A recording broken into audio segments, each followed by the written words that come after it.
Pessoal, vamos agora então à segunda parte, né? Segunda de um total de 3, da nossa aula aqui em cima do conteúdo do capítulo 8, tá certo? Do caderno 2, livro de ciências. No caso, estamos falando aí do material do Colégio Marista, tá certo? Mas enfim, continuando aqui falando sobre energia solar, né? Há essa figura aqui do livro que realmente é muito importante. E a figura nos apresenta aqui uma representação esquemática ilustrando o fluxo de energia, né, no nosso planeta, tá certo? Então, a radiação solar, né, deixa o Sol, vamos considerar isso aqui como 100%, né, tá certo? Cerca de 23% é uma radiação que termina sendo difundida, né? 25% atinge a superfície do planeta como radiação solar direta, né? Desses 25%, 51% é absorvido como a radiação solar, enfim, essa radiação, melhor dizendo, parte dela, né? 51% daqueles 25%, desse sim termina sendo absorvido aí pela superfície do planeta, tá certo? 6% então da radiação solar incidente é espalhado, né, pela atmosfera, 20% termina sendo refletido aí pelas nuvens, né? 19% é absorvida, né, pela atmosfera e também pelas nuvens, 4% termina sendo refletido, né, pelos continentes, pelo solo, portanto, né, e pelos oceanos, e 30%, né, enfim, termina sendo perdido para o espaço, né, por meio aí justamente dessa reflexão e espalhamento, tá certo? Mas enfim, basicamente nós vamos aproveitar aqui grande parte dessa radiação solar direta, né? Tá certo? E também dessa difundida, né? Para aí utilizar aí como fonte, né? Para, enfim, para alimentar, né? Por assim dizer, as torres solares, as placas fotovoltaicas, os nossos aquecedores de água, enfim, que utilizam, né, radiação solar ou como seja, né? Quer dizer, apenas parte, né? Considerada aí, né? Enfim, radiação eletromagnética emitida pelo Sol, né? Apenas parte dela termina sendo utilizável por nós, né? Na produção daquilo que nós convencionamos chamar de energia solar, né? Enfim, o ponto fundamental a esclarecer é esse, né? Bom, a figura aqui não ficou com a resolução muito boa, mas enfim, é uma outra figura do livro que diz o seguinte, né? Aí, de novo, né, nós reproduzimos uma quantidade razoável aqui de texto, do livro, etc. Você pode parar e ler aí com calma, tá certo? Mas as possibilidades de aproveitamento, então, da energia solar, né? Fotovoltaica, térmica, bioclimática, né? A fotovoltaica pode ser aproveitada de sistemas autônomos ou sistemas conectados à rede, né? Aquela história de on-grid, off-grid, né? Que vai ser, enfim, inclusive perguntado mais adiante, tá certo? Mas enfim, a térmica pode ser de baixas temperaturas, temperaturas médias ou temperaturas elevadas, né? E a bioclimática pode ser utilizada na iluminação natural, ventilação, geração de energia elétrica. Então, veja-se que, na verdade, né, há um número bastante apreciável de formas, maneiras, modalidades, enfim, de se aproveitar a energia solar, né? É isso que, em essência, que precisamos ter em mente, né? Aproveitar essa energia solar é basicamente uma questão de imaginação barra, né, desenvolvimento de tecnologia adequada para, né? Mas atualmente já há aí um bom número, né, de tecnologias desenvolvidas com o fito justamente de aproveitar a energia solar. E aí voltando, né, a energia solar fotovoltaica, né, lembrar que foto vem de fótons, né, as partículas, se quisermos ter uma visão particular aí, né, da luz, da radiação eletromagnética, enfim, né, fótons são partículas de luz, muito rudemente falando, né? E o voltaica nos remete, né, enfim, a tensão elétrica, né, que é medida em volts, né, enfim. Então, quando fala em fotovoltaica, fóton gerando energia elétrica, né? E isso é feito a partir das chamadas, né, dos painéis solares, né, o painel solar fotovoltaico, né, para ser mais exato. Mas enfim, lá então você tem células solares, né, construídas a partir de semicondutores, como silício, etc., né? Enfim, há todo um mecanismo aí, por assim dizer, né? Que permite então, né? E aqui no caso nós temos o próprio livro, né? Uma definição do que sejam semicondutores. Mas enfim, há um mecanismo aí que permite, então, né, com a utilização de semicondutores, né, utilizando aí, né, as células solares, né, que compõem, né, essas placas solares fotovoltaicas, a conversão da energia elétrica, perdão, da energia solar em energia elétrica, né? Como é que essa energia aí proveniente dos fótons, né, pode ser convertida num fluxo de elétrons, né, promovendo aí, enfim, a produção de energia elétrica, de uma corrente elétrica, né? Então essa energia solar vai ser aproveitada aí nas chamadas placas solares fotovoltaicas, nas famosas placas solares, né, com as quais já nos habituamos aí no nosso dia a dia, e elas então contêm as chamadas células solares construídas, né, construídas, enfim, produzidas utilizando aí elementos químicos semicondutores, né, o silício, né, enfim, vale a pena mencionar, né, sobretudo. Bom, geração de energia pelo calor, né, chamados coletores solares, né? Energia termosolar é uma tecnologia que converte diretamente a energia solar em térmica, né? E aqui nós temos, por exemplo, né, partes que compõem um coletor solar, né? Então você tem um isolante térmico, um escudo de vidro, uma camada de zinco, uma tubulação de cobre, dentro da qual, por exemplo, pode circular água, né? Esse coletor solar pode estar no telhado de uma casa, por exemplo, né? E essa água que aqui circula é aquela que vai depois cair lá no seu chuveiro elétrico, né? Que nesse caso você não vai mais alimentar, né, com energia elétrica, não vai utilizar energia elétrica para aquecer a água, porque ela já virá aquecida pela própria energia fornecida pelo sol e que foi, né, coletada e utilizada para aquecer a água justamente nesse coletor solar, tá certo? Você pode parar aí o slide, ler o texto aqui com calma, né? Acompanhar as partes aqui, né? Enfim, claro que é uma representação esquemática, né? Enfim, você pode ter aí outros coletores solares com mais partes, com menos partes, com partes aí com outros constituintes, né? Você tem aqui um típico, né? A composição típica, por assim dizer, de um coletor solar, que é outra forma de nós utilizarmos também a energia solar, nesse caso, já permitindo que ela seja diretamente utilizada para converter, para aquecer, né, a água, por exemplo, né? E aqui então nós temos alguns exemplos, né? Isso aqui já nos habituamos, né? As placas fotovoltaicas no telhado, né, das casas, né? Alguns condomínios aí de apartamentos também utilizam, né? Muitas vezes instalam essas placas no teto ali, né, das garagens, né? Tá certo? E aqui nós temos aquecedores solares, né? Que é outra maneira de nós utilizarmos a energia do sol, né? Nesse caso para aquecer a água, né, que vai ser utilizada aí para tomar banho ou mesmo para lavar louça, etc., né? Mesmo aqui no Brasil, há cidades, estados do país em que no inverno você tem um frio aí apreciável, que dirá, né, em países ali do hemisfério norte, né? Então, muitas vezes você usa água aquecida, né, até mesmo para lavar louça e outras finalidades, né? É quando você vai ter que entrar em contato com a água, mas para tomar banho, por certo, é fundamental, né? Então, nós temos aqui exemplos, né, enfim, uma ilustração, né, de painéis solares, ou placas solares fotovoltaicas, né, e aqui fotovoltaicas e aqui aquecedores solares, né? Bom, e aqui nós temos então, né, um exemplo, né, enfim, uma representação esquemática aqui do que acontece, né? Uma placa solar, um painel solar fotovoltaico, enfim, no telhado, né, absorve aí fótons, né, enfim, da luz solar. A energia desses fótons termina sendo utilizada para produzir uma corrente elétrica, né?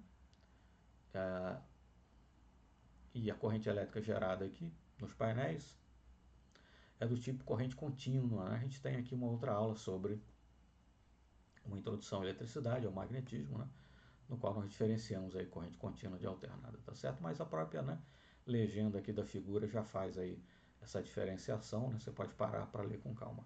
Mas então você precisa de um inversor instalado na residência, né, que vai converter a corrente contínua, né, que foi aquela produzida lá nos painéis fotovoltaicos, em corrente alternada, que é aquela que nós vamos utilizar na nossa residência, né? E aqui há a possibilidade de que a corrente não utilizada seja enviada diretamente à rede, né? E isso se, né, o seu sistema estiver ligado, né, à rede de energia elétrica, né? Pode ser que não esteja, né? E essa energia simplesmente alimente aí umas baterias, né? Carregue baterias e a energia armazenada nessas baterias depois seja utilizada na própria residência. Mas essa diferenciação, inclusive, né, entre on-grid e off-grid vai ser feita numa pergunta que vem mais depois ali nos exercícios, tá certo? E aqui nós temos então um coletor termosolar, né, enfim, instalado aí na Andaluzia, né, na Espanha. A figura aqui ficou um pouquinho pequena, mas o que acontece? Nesses semicírculos aqui, né, você tem uma série de espelhos. Isso aqui, no caso, enfim, são, né, uma estrutura gigantesca realmente, né? Esses espelhos concentram os raios solares aqui, né, no topo dessa torre. Há um mini documentário aí da DW Brasil, né, que fala sobre um sistema de obtenção de energia elétrica instalado no deserto do Atacama, no Chile. Nós até fizemos um react aí a esse documentário, né, em que aqui na parte superior da torre você tem sal, né, que é fundido, e esse sal fundido, então, para fundir o sal você precisa de temperaturas muito elevadas. A energia armazenada nesse sal fundido é que posteriormente é utilizada, né, enfim, na produção de energia elétrica. Mas aqui no caso, né, você pode ter situações também em que aqui você tem no alto aqui dessa torre, onde os espelhos concentram, né, a energia do sol, você já pode ter água que vai ser convertida em vapor, né? Esse vapor então vai ser utilizado para movimentar turbinas. As turbinas vão acionar, né, movimentar as partes móveis aí de um gerador, gerando então, produzindo então corrente elétrica, né? Mas enfim, a soma da incidência de todos os raios, estou lendo aqui a parte de cima, né, em um único ponto aquece o fluido armazenado na torre a temperaturas entre 1.500 e 2.000 graus Celsius, né? O vapor produzido pelo calor é direcionado para uma turbina, etc., né? As etapas que nós já descrevemos, né? Então você pode eventualmente aquecer diretamente a água ou pode, como nesse caso, esse sistema instalado lá no deserto do Atacama, no Chile, que tem um mini documentário da DW Brasil, aquecer sal e o sal fundido então, né, energia ali armazenada que depois vai ser utilizada na produção da energia elétrica. Mas enfim, você tem aqui então uma torre termosolar, né, chamada torre termosolar. Evidentemente, para que tudo isso funcione muito bem, né, vocês precisam instalar em regiões com elevada incidência, né, de luz solar durante o ano. Bom, usina fotovoltaica flutuante, né? Aqui nós temos uma que foi instalada pela Chesf, né, Companhia Hidrelétrica, né, do São Francisco, do Rio São Francisco, né, Sobradinho, na Bahia. O que você faz, na verdade, é ter aqui vamos chamar de balsa, né? Não é bem o caso, mas enfim, né? Uma estrutura aqui flutuante na qual você tem aí milhares, né, de placas fotovoltaicas. Então é o mesmo princípio, né, digamos assim, daquilo que você tem numa residência. Só que em vez de ter ali meia dúzia, 10, uma dúzia de placas, você vai ter milhares de placas, né, para produzir aí grande quantidade de energia elétrica. E vai usar, por isso então, se utilizar o termo aí usina, né, que nesse caso é uma usina fotovoltaica e ademais flutuante, né? Nada impediria que você instalasse uma usina dessa em terra, por exemplo, né? Mas essa aqui especificamente é flutuante, tá certo? E aí chegamos então aqui nas perguntas, nos exercícios aí do livro, né? Na parte aí chamada de pratique. Então vamos lá. O território brasileiro está situado em sua maioria em latitude entre o Equador e o Trópico de Capricórnio. Eu coloquei aqui ao lado da figura, né? Essa figura não está no livro, tá certo? Mas está aqui a América do Sul, né? Grande parte aqui é o Brasil, tá certo? Essa linha pontilhada aqui no meio é a linha do Equador, né?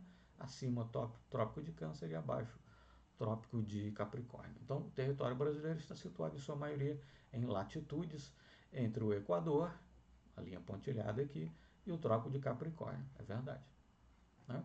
Apresentando uma incidência de potência solar que pode atingir valores superiores a 1.000 watts por metro quadrado. Como é possível medir a potência solar de uma região, né? Essa resposta não aparece no próprio livro, né? Fiz aí uma pequena pesquisa e tal. E, por exemplo, você pode utilizar um aparelho chamado de piranômetro, né? E o que mede esse tal piranômetro, né? Do qual nós colocamos aqui um exemplo, né, aqui ao lado. Bom, mede a densidade do fluxo de radiação solar. E veja, para aproveitar a energia solar, né, por exemplo, né, para incidir ali sobre as placas fotovoltaicas numa residência ou, né, mesmo no caso de usinas, né, produzidas ali, usinas, né, produzidas com construídas com placas fotovoltaicas e tal. Evidentemente, isso só faz sentido, só é economicamente viável, etc., se você fizer essa instalação numa região onde a incidência de luz solar por ano é apreciavelmente grande, e quanto maior, melhor, né? Então, para medir, né, a potência solar, você pode, por exemplo, utilizar esse equipamento chamado de piranômetro, né? Possivelmente existam outros modelos com outras geometrias, mas enfim, né? Esse aqui é um exemplo, né, do que seria um piranômetro, né? E o que faz esse piranômetro, né? Justamente mede a densidade do fluxo de radiação solar. Quanto maior essa densidade, né, desse fluxo de radiação solar, maior a incidência, né, de raios solares e mais, desse ponto de vista, claro, né, mais propício, mais adequado você instalar ali placas fotovoltaicas, por exemplo, né? Bom, explica a diferença entre painéis solares fotovoltaicos on-grid e off-grid. A resposta está na página 118 do livro, né? Essa altura já sabemos, é claro, né, o que são painéis fotovoltaicos. Então, on-grid seria a energia produzida no estabelecimento gerador, pode ser uma residência, por exemplo, né, é injetada na rede elétrica. Aquilo que não é consumido vai para a rede elétrica, né? Há situações em que, inclusive, você pode ser remunerado, né, por essa energia extra que você produziu e injetou na rede elétrica, a companhia de energia elétrica vai lhe remunerar por isso, etc. Pelo menos até passado recente agora havia essa possibilidade. Já o sistema off-grid, né, nesse tipo de sistema, os painéis solares não estão ligados, né, a energia, a casa, vamos supor que seja uma residência, uma casa, né, não está ligado na rede elétrica de forma tal que a energia que ali é gerada, né, é utilizada para, é consumida, né, e o que não é consumido é utilizada para abastecer baterias, né, e a energia que fica armazenada nessas baterias vai ser depois utilizada, é claro, na própria residência. Mas o fato é que não está ligado na rede elétrica, né? Então, off, em inglês, quer dizer sempre, né, desligado, fora, não incluso, qualquer coisa assim, né?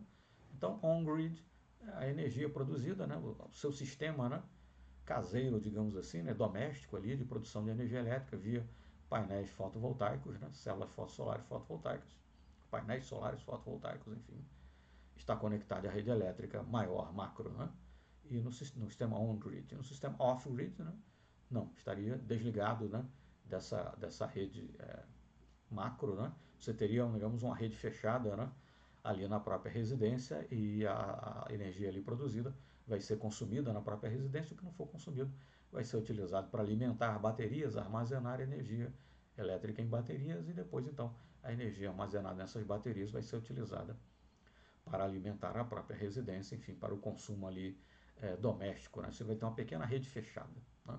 Não estando conectado à rede elétrica em geral. Em essência, é isso. Bom, questão 3. No setor residencial, a energia solar pode ser aproveitada por meio de equipamentos conhecidos como painel fotovoltaico e coletor solar, né? Já mostramos lá atrás, inclusive. Exemplos, né? Enfim, ilustrações. Explica a diferença entre essas duas tecnologias. Então, no painel solar fotovoltaico, né, a famosa placa solar, né, células fotovoltaicas absorvem luz do sol, fótons, e geram energia, né, através do chamado efeito fotovoltaico, né? Enfim, as células fotovoltaicas que estão lá nas placas fotovoltaicas são feitas com semicondutores, né? Notadamente silício, etc., né? Já no coletor solar, né, ou coletor solar, capta a radiação solar para aquecer água, para o chuveiro, piscina, etc.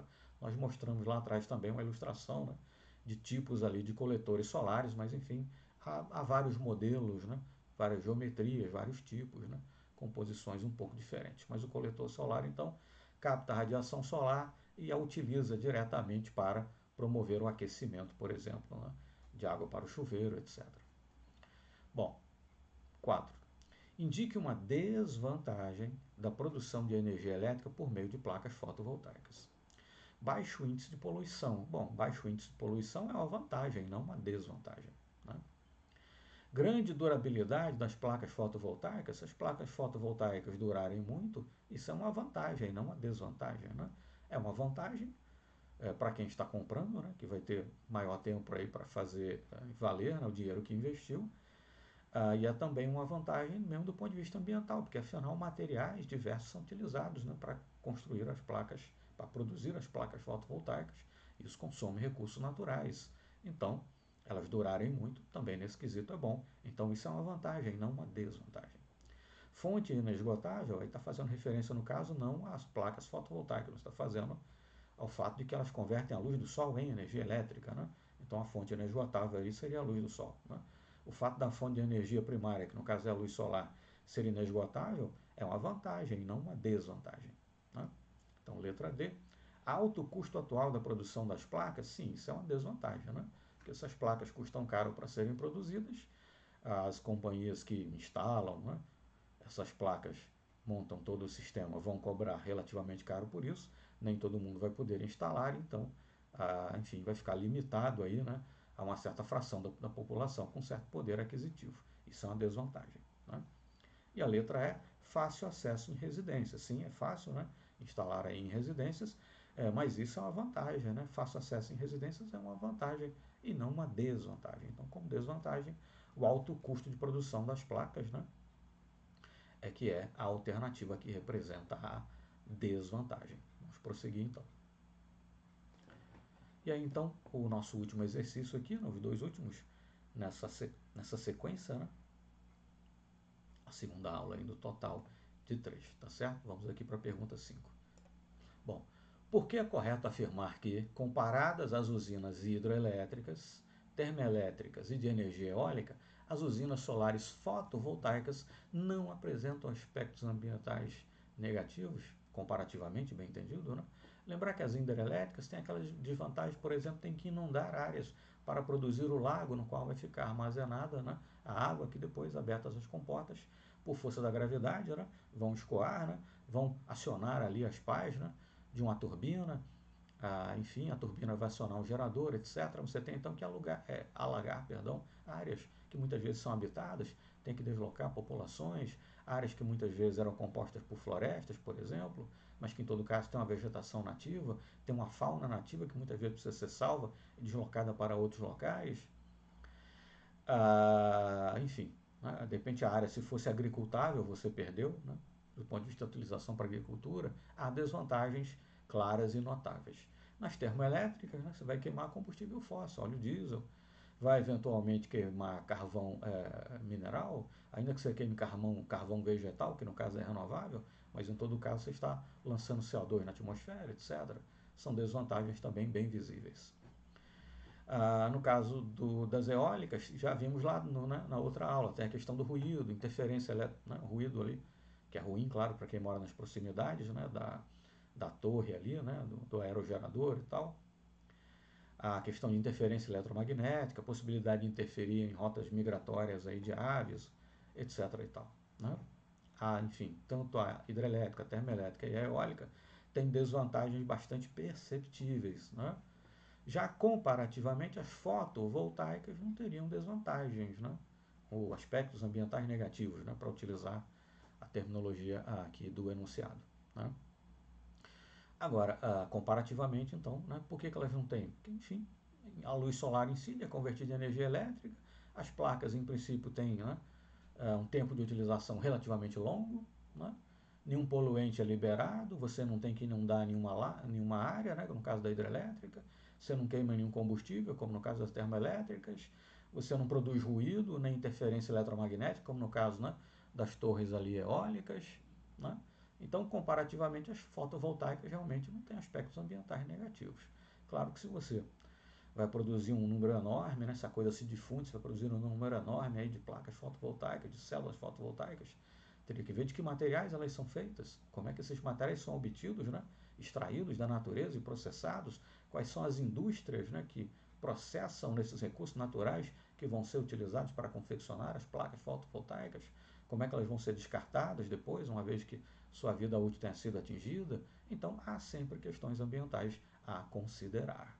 Não existe fonte de energia 100% limpa. Isso não existe. Né? Mas, comparativamente, a fotovoltaica, né, não apresenta, em princípio, nenhuma das desvantagens típicas, visíveis, né, bastante claras, que as outras formas apresentam. Né? Então, é correto afirmar que, por comparação, realmente, ela não apresenta, né, as desvantagens que a energia, né, as usinas hidrelétricas, termoelétricas e eólicas apresentam. Né? Enfim, você pode dizer isso de mais de uma maneira, né? me pareceu apropriado listar aqui brevemente, né, desvantagens das hidrelétricas, termoelétricas e eólicas, né, e destacar que as fotovoltaicas não apresentam nenhuma dessas desvantagens, né, e nenhuma desvantagem, digamos, mais visível, presente, né, que se possa destacar. Embora, como disse, pensando mais profundamente, é preciso verificar, né, como que essas placas são produzidas, que materiais utilizam e como é que as indústrias que produzem essas placas e aquelas que produzem as matérias-primas a partir dos quais essas placas serão feitas, né, que tipo de dano ambiental que elas podem causar, né? Mas de um ponto de vista mais direto, digamos assim, comparativamente, né, elas não, as placas fotovoltaicas ou as usinas fotovoltaicas, né, que vão sim, ser construídas a partir das placas fotovoltaicas, não apresentam as desvantagens típicas das outras, tá certo? Enfim, em suma é isso, né? Você pode botar de uma forma mais esquemática aqui, como eu coloquei, se for o caso, dizer isso com outras palavras, com as suas palavras, né? E a questão 6, então, explica a diferença entre torre solar e usina solar. Bom, uma usina solar, né, também chamada de parque solar, complexo solar, etc., é composta aí por milhares de placas, né, grande quantidade de placas fotovoltaicas, né, para produzir uma grande quantidade de energia elétrica, né.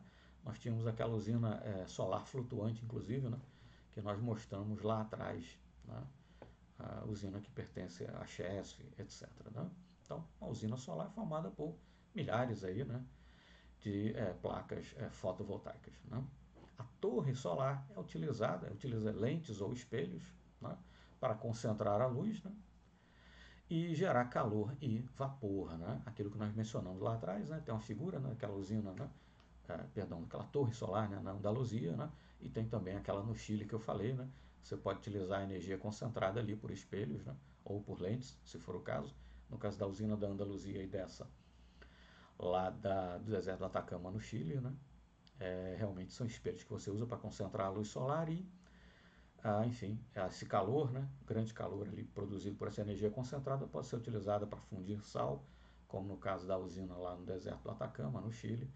E esse sal fundido vai armazenar energia que vai ser utilizada depois, né, na produção da energia elétrica, ou você pode, se for o caso, aquecer já a água diretamente, convertê-la para vapor, um vapor altamente aquecido, com grande, né, alta temperatura, que vai movimentar ali as partes de uma turbina. A turbina vai acionar, né, movimentar as partes móveis de um gerador e uma corrente elétrica, então, vai ser gerada. Tá certo? Então, a usina solar é composta por milhares de placas fotovoltaicas e já a torre solar se utiliza de lentes ou espelhos para concentrar a luz solar e aí, enfim, produzir energia elétrica, seja fundindo um sal, cuja energia ali, né, armazenada vai ser utilizada posteriormente, ou já seja convertendo a água em forma de vapor. O vapor vai movimentar uma turbina e aí então seguem as etapas lógicas aí, né, para a produção da energia elétrica, tá certo? Muito obrigado então e até a terceira e última parte, né,